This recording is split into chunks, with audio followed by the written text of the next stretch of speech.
California is known for its beauty, but it also holds some of the most real and inexplicable horror stories.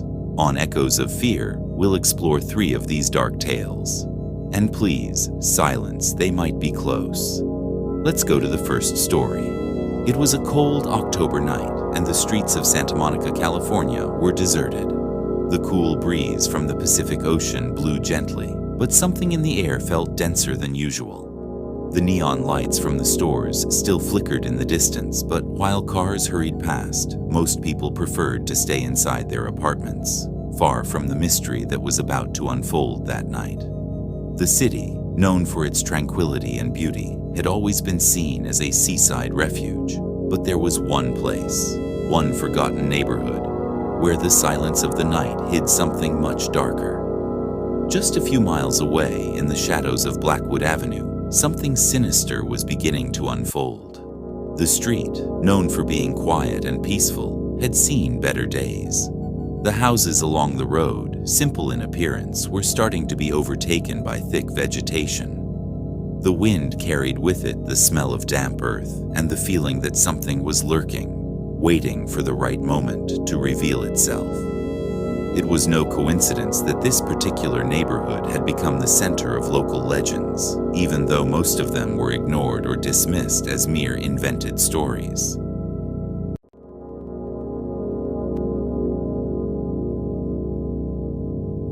That night, Lucas Roberts, a local journalist who had recently moved to Santa Monica, was trying to uncover more about a mysterious event that had happened weeks earlier. He had heard rumors of strange disappearances on Blackwood Avenue, and although the locals spoke little about it, there was something that deeply unsettled him. The disappearance of a young woman named Emily Foster had shocked the city, but the case quickly vanished from the media.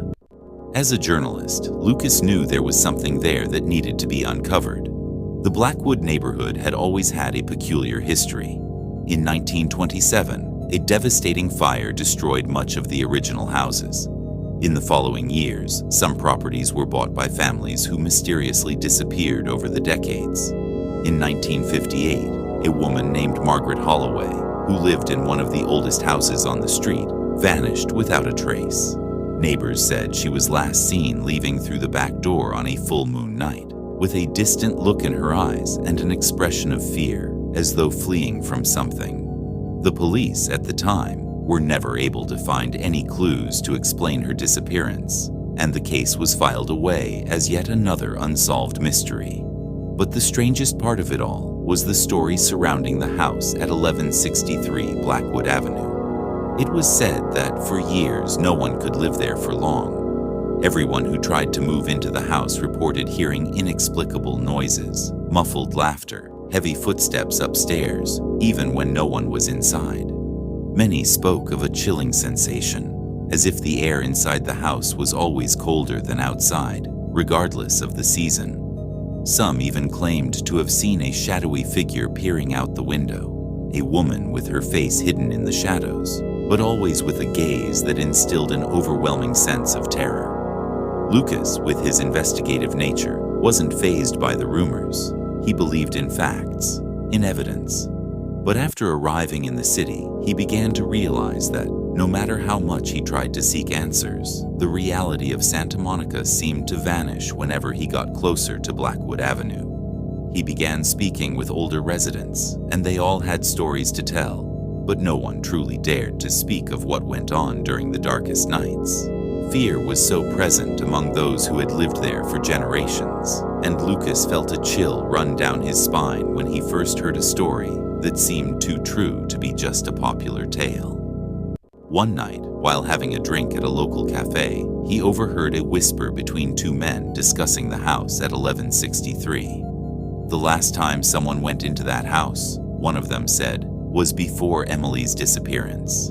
And I can tell you this, what happened there, no one wants to know. That unsettling comment was the tipping point for Lucas.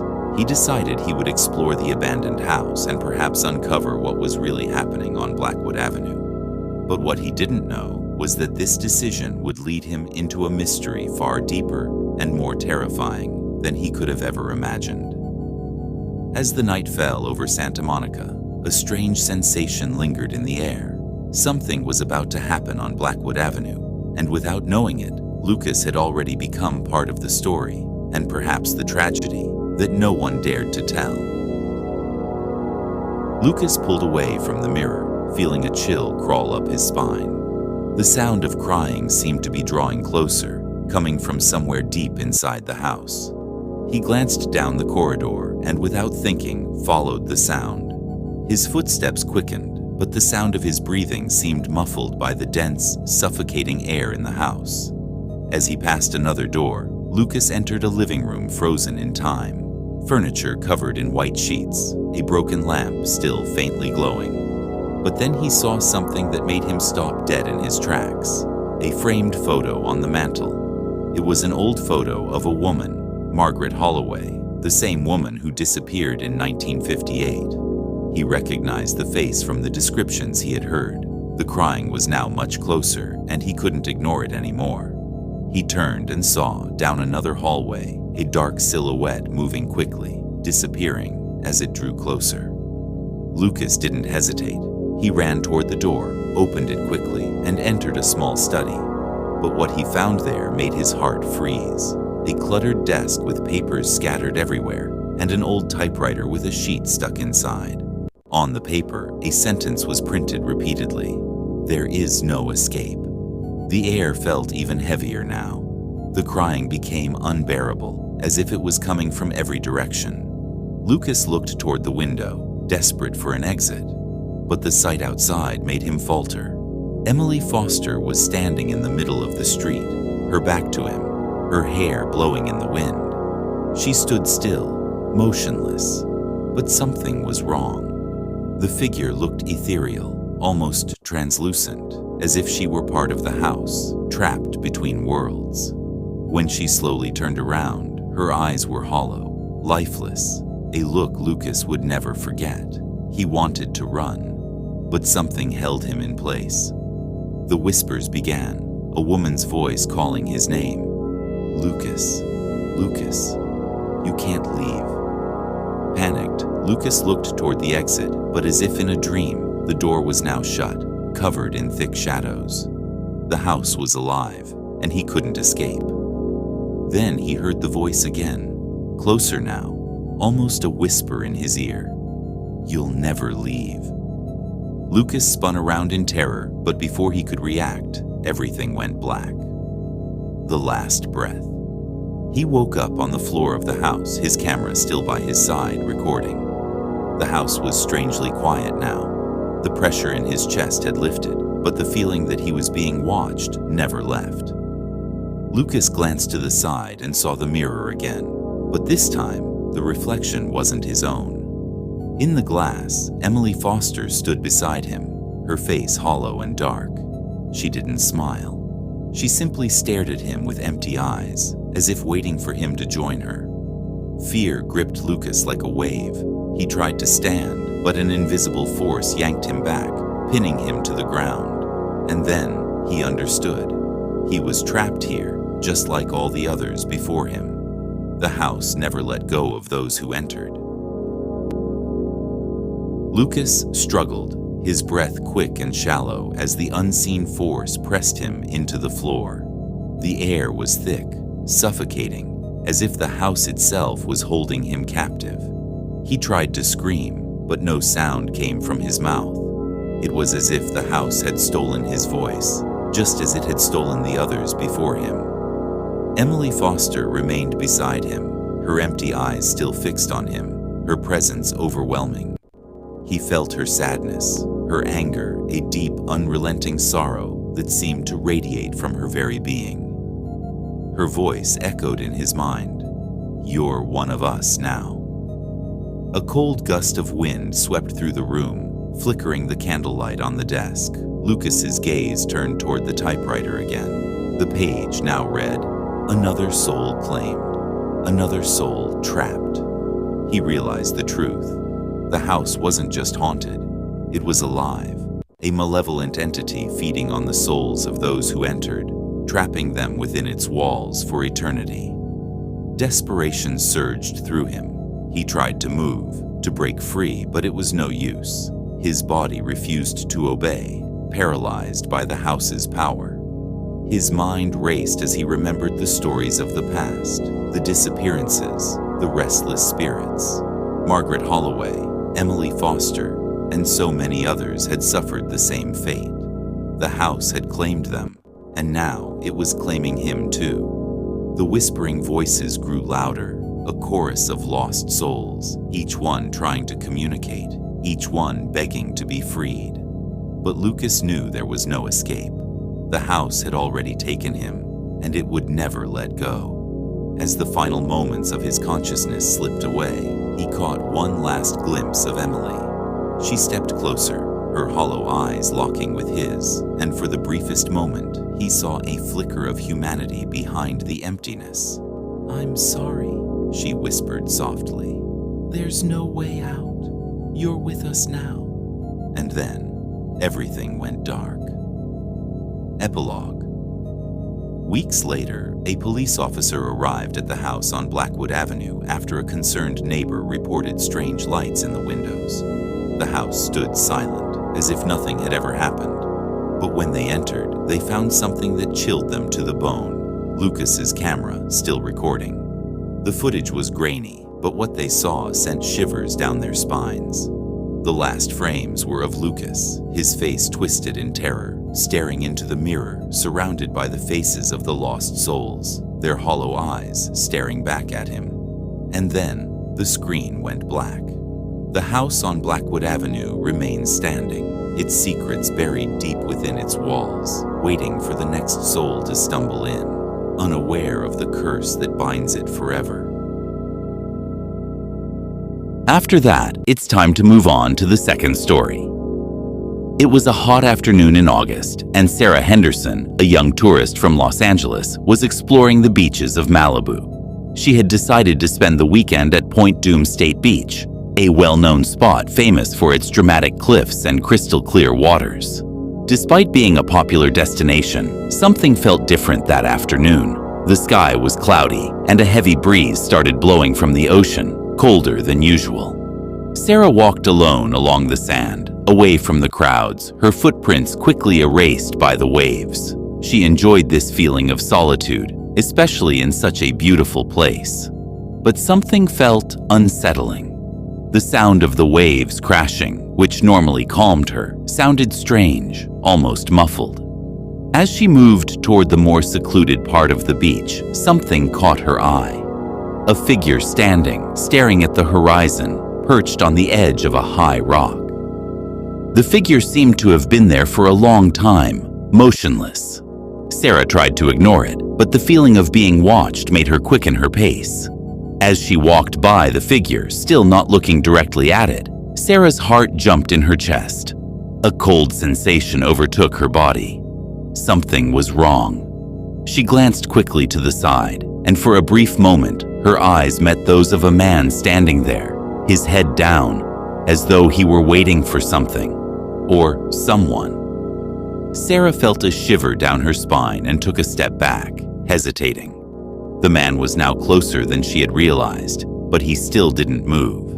It was as if he hadn't noticed her presence. For reasons she couldn't explain, Sarah felt an overwhelming urge to leave. The wind seemed to pick up, and the beach, which had been so calm, now felt like it was filled with a strange silence, as though the world had stopped. She turned to leave, but before she could take another step, she heard a noise behind her, coming from the direction of the man. A sound that, although distant, was unmistakable. Footsteps on the sand. She froze instantly. When she turned around, the man was no longer there. The beach was deserted once again. But now the wind seemed to carry something more, a whisper.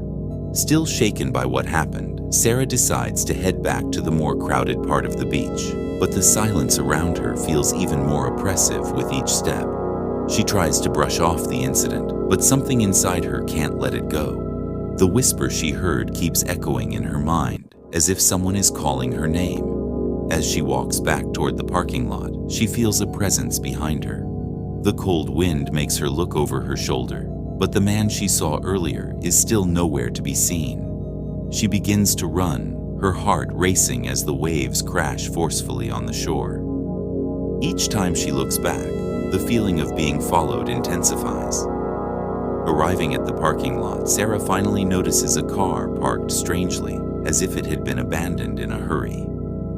The window is fogged up, and as she approaches, she sees a message written on the glass with a hand. "I warned you." Terrified, she decides to call a taxi and leave the beach immediately. But as she waits, something makes her look back at the beach once more. In the distance, she sees the silhouette of the man standing in the same spot where she first saw him, now with his head raised, staring at her intently. Sarah feels a deep chill, as though something is about to happen. At that moment, the taxi arrives, but when she gets in, the driver looks at her with an empty, distant expression. What Sarah doesn't know is that the driver is more connected to this mystery than she realizes. The man she saw wasn't just a random stranger, and the beach had something much darker waiting for her. Inside the taxi, Sarah tries to calm herself, but the feeling of dread won't leave her. She looks out the window, watching the beach fade into the distance, but the image of the man is still burned into her mind. The taxi continues toward the city, but the atmosphere inside the car feels strange, suffocating. The driver says not a word, his eyes fixed on the road as if in a trance. Sarah shivers as the taxi begins to slow down and take a turn down an isolated street. Suddenly, the car comes to a stop. The driver, still not looking at her, says in a cold voice, "I knew you wouldn't leave." Terrified, Sarah tries to make sense of what he's saying, but before she can react, the driver looks at her. His eyes are empty, lifeless, and she recognizes something in that gaze. It's the same look the man on the beach had. Fear floods her body, and she tries to open the door, but the handle won't budge. The taxi is stopped in the middle of a dark, deserted street, and she realizes something is terribly wrong. Suddenly, the sound of crashing waves begins to fill the car, as if the ocean has swallowed everything around them. She glances at the rearview mirror, and instead of her own reflection, she sees the figure of the man from the beach, now closer, his silhouette blurred by the reflection. He's standing in the middle of the road, still staring at her. The driver, with a sinister smile, says, "He was waiting for you." The strong wind seems to flood the car, and the headlights flicker for a moment, illuminating the empty road. But when the light returns, the taxi is no longer there. Sarah finds herself alone, surrounded by darkness, with the sound of the waves still echoing in her ears. Fear paralyzes her. She is trapped, not knowing how she got there, not knowing how to escape. All she feels now is the presence of the man, growing closer and closer. And finally, the last story. I already thank each one of you for being here. If you can, please subscribe to the channel, share the video, activate the notification bell, comment your own stories. And here we go. It was a cold October night when Jessica Collins, an aspiring actress, moved into a small apartment on Hollywood Boulevard in Los Angeles. She had always dreamed of living in the city of stars, and she finally made her dream come true after many months of struggle and frustration. The building where she lived, a 3-story structure, seemed simple but had a peculiar, almost aged aura. Still, it was close to the studios, and Jessica knew that every step in this city could be her ticket to success. However, from the moment she entered that apartment, something didn't feel right. At night, when the city lights shone through the window, she began to hear sounds coming from the hallway. At first, it was the sound of light footsteps, almost as if someone was walking around her door. She thought it could be just the neighbors, but as the days passed, the sounds grew clearer, more constant. On Halloween night, after a long day of frustrating auditions, Jessica decided to take a walk down Hollywood Boulevard. She wanted to distract herself, forget a bit about the pressure of competition and loneliness. The street was bustling with tourists taking photos and street performers showcasing their talents. But as she passed by the famous Chinese theater, she felt a chill. Something was wrong. something she couldn't explain. She looked behind her and saw a hooded figure standing by a street lamp. The figure's face was hidden in the darkness, but Jessica felt an odd sensation, as if she were being watched. The figure didn't move, didn't do anything. It just stood there, motionless. Jessica tried to shake the thought from her mind and kept walking, but couldn't shake the feeling that this person was following her. When she returned to her apartment, the fear stayed with her. The sense of being watched grew stronger. And that night, as she lay in bed trying to sleep, she heard the footsteps again. But this time, they weren't just light footsteps. They were heavy, deliberate, slow steps coming toward her door. She got up, anxious, and went to the apartment door. There was no one there. However, the next morning, when she opened her apartment door to leave, Jessica froze in fear at what she saw. A huge, grotesque, muddy footprint, dirty and monstrous, left right in front of her, exactly where she had been sleeping. Jessica stood frozen, staring at the footprint on the floor. She tried to rationalize it, but couldn't. The building was secure, no one else was there but her, and she was sure no one could have entered her apartment without her noticing. Her eyes fixated on the footprint, which seemed to stretch down the hallway, as if someone had walked through while she was asleep. Terror flooded her.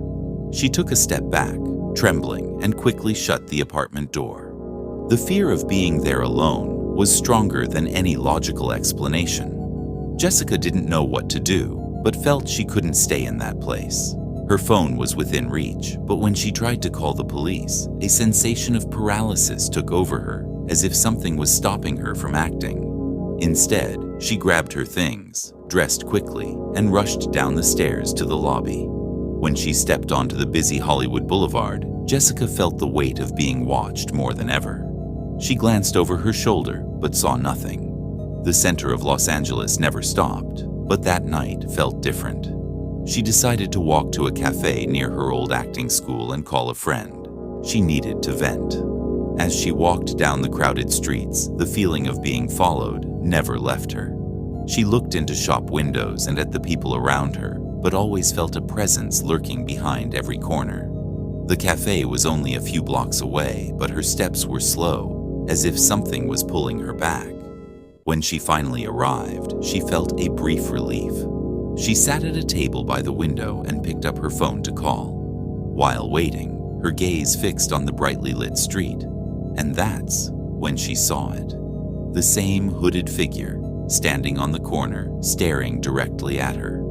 The same feeling of being watched washed over her again, and this time, she knew the figure was following her. Jessica felt the chilling presence of a figure watching her, its gaze lifeless and unsettling. As it approached her, she ran through the streets, hearing heavy footsteps echo behind her. Turning a corner, she found a disturbing message on a wall. "I will always be here." Frozen with fear, she looked around, but the figure was gone. The silence intensified her dread. The next day, Jessica tried to escape Hollywood, but at the airport, she saw the same figure watching her from a distance. It never left her, and neither did she.